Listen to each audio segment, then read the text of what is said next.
가계 소득은 늘었지만 실질 소비 지출은 7분기 만에 감소했습니다. 비상기업 사태와 미국 관세 정책 등 경기 불확실성으로 가계가 지갑을 열지 않은 것으로 풀이됩니다. 소득 최상위 가구와 최하위 가구 간 소득 분배 지표는 나빠졌습니다.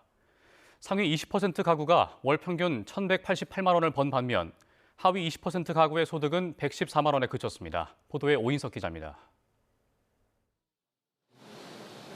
올해 1분기 물가 상승을 반영한 가구당 월 평균 실질 소득은 1년 전 같은 분기보다 2.3% 증가했습니다. 4분기 연속 증가세입니다.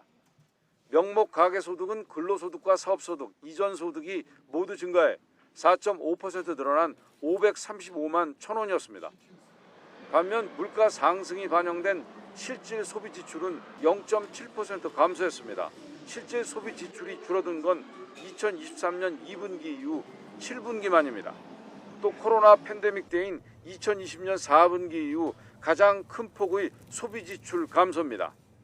교통과 운송, 의류 신발, 주류 담배 지출 등이 감소했습니다. 소득 증가에도 비상계엄 사태와 미국 관세 정책 등 경기 불확실성이 커지면서 고소득 가구 중심으로 지갑을 열지 않은 것으로 분석됩니다. 처분 가능 소득 대비 소비 지출 비중을 의미하는 평균 소비 성향도 2.1%포인트 하락해 3분기째 감소했습니다.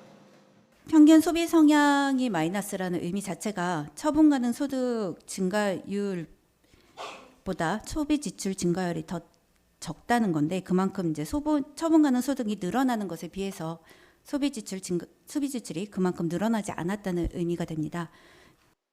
고소득 가구와 저소득 가구 간 분배 지표는 악화됐습니다.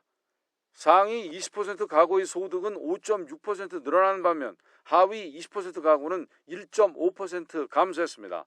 상위 20% 가구의 사업소득은 11.2% 증가했지만 하위 20% 가구는 7.7% 줄었습니다. 분배 지표인 균등화 처분 가능 소득 5분위 배율은 6.32배로 0.34배 포인트 상승했습니다.